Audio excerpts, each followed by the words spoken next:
I'm Joshua Hanlon here at Bricks Cascade 2018, and I'm joined by 4 builders with their large collaborative project here at the show. So we're going to go down the line and have each of you introduce yourselves, and then we'll talk about the project. I'm Mark Cruickshank. And I'm Brett Hooper. I'm Perry Wang. And I am Boone Langston, aka Brick Rogers today. And this is the Brick Rogers, we call this the Astro base station, and that, of course, abbreviated is ABS. And so we've got our monorail going around here. Brett and I first started this build with the large rocket ship here. The structure on the inside of this rocket ship is actually inspired by the Lego carousel, and that's sort of how we got something that is both round and tapering, you know, sort of conical there. And then once we had the rocket ship done, we feel like we had sort of landed on an aesthetic, and we just went from there. And then Mark came in and built some things. Perry came in and built an awesome building, and then a terrarium for us. The little farmer guy there with the Brick Rogers helmet and cape, with these little terrariums, it was Mark's build. And then just each little piece was something that each of us brought to the table, and we just loved this retro spaceman minifigure from Series 17 collectible minifigs. And we thought that he needed a world to live in, so we kind of built a world out. You might also even imagine this as like a souped-up Lego theme. So here's like the base and each of the vehicles. Yeah, so there'd be like a whole theme of septs with different sizes and everything that came together for the build. Yeah, I think that's how we envisioned it to begin with, and obviously each piece sort of, you know, the large buildings and the large ships maybe ended up a little bigger than, you know, a traditional Lego set would be, but that's sort of the spirit of what is going on here. So what was the process like as you guys worked on this together? Were you all in the same place, like physically working on it together? Or did you do different sections, then brought it together at the show? How did that work? We actually started at Brett's house, and so we built the rocket ship at Brett's house. And then we started the base of the tall building at Brett's house. And then we decided that we'd go ahead and land at my garage.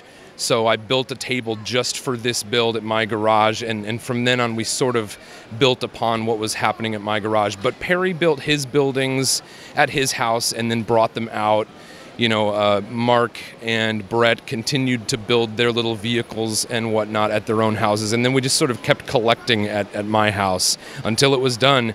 And it really didn't feel done to us until probably about a week ago. So then we brought... Honestly, it didn't feel done to us until it got here, because we had never seen it with the backdrop before, because that was printed about a day before the con. There you go. Yeah, the cool backdrop adds a lot to kind of the space scene as well. So then you've got the great monorail. Obviously, monorail is always popular. Was that something you guys wanted in there kind of from the very beginning, or did that kind of get added in as you set up the buildings? I think I always imagined there being a monorail as soon as I had the idea, because, you know, the aesthetic here, this is a retro space guy. So this is not a spaceman, this is not a future of now, this is a future of the past. And the monorail is a very future of the past kind of technology. You know, in the 1950s, or the 1950s and the 1960s, cities like Seattle or places like Disneyland were building monorails because it was this vision of this future. But now that's in the past. So it was a good mesh in my mind. And I had some monorail, and I love monorail, and I was willing to accumulate some more monorail, and nobody argued with me about it. So. There you go, and it never hurts to add in monorail then. So if you want to point out maybe a few of the smaller details, some of the maybe funny details you guys put in, or some things that people might not notice right off when they look at the build? Yeah, so the theme of the weekend is some assembly required, and so Brett put together these minifigs down here that have, you know, like construction vests on, and then I guess the fact that the monorail here isn't finished yet and is being, you know, put in place by Perry's vehicle and by one of Mark's little mechs here. So I just think those are kind of some cool ways that things, you know, replicate the theme of the weekend. Another friend of ours was with us for one night, and he actually built in on the left side of this building back here, a little 1950s diner. So that clear window rolls around, and there's like a black and white tile floor in there, and a booth with a table and some art on the wall. So that's kind of hidden. You might not notice if you didn't otherwise know. Let's see. I mentioned it before, but I love Mark's farmer, that he's got the same helmet and cape as all the other guys, but he's got overalls on. And the classic pitchfork type of thing there. Yeah, I like that. Yeah. And then you've also got some lights in here as well. So what's that setup like inside the building there? So the lights are run by Arduino.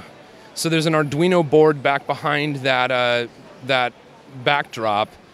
And each of those lights is just an LED that is individually wired up to that Arduino, and I coded the board to do that particular light sequence.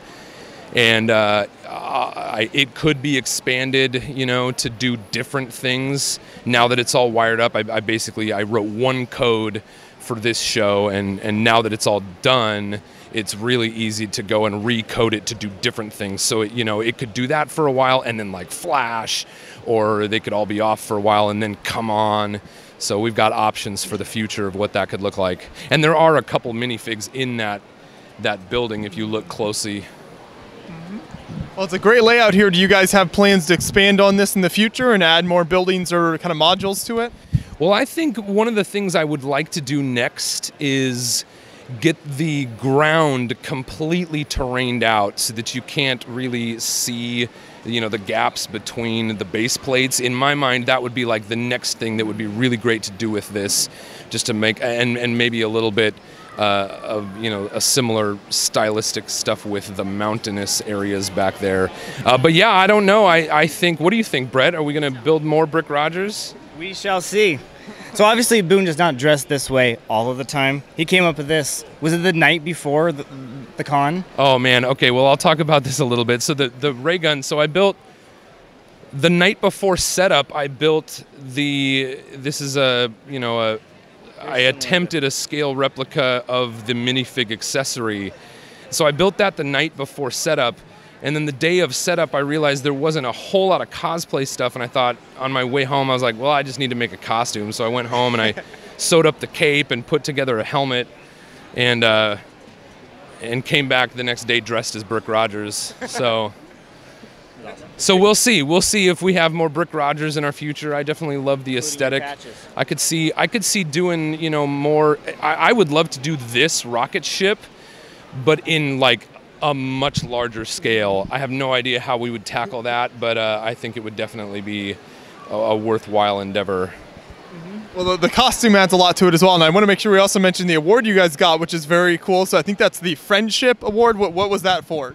Yeah, so this was the layout in space here that the theme coordinator felt was sort of the most peaceful vision of a future in space, and I think he probably chose us partially based on that we focused on things like growing plants and things like that, and then so that's the Friendship Award, and then the trophy next to it is the best Lego themed cosplay for Bricks Cascade 2018. So I promised as I was receiving that award that I would put the costume back on for as long as I possibly could today. So there you go. Well, it looks great, and the whole display turned out really awesome. So I appreciate you guys chatting with me about it. Thanks for bringing it to the show. Hey, thank you so much.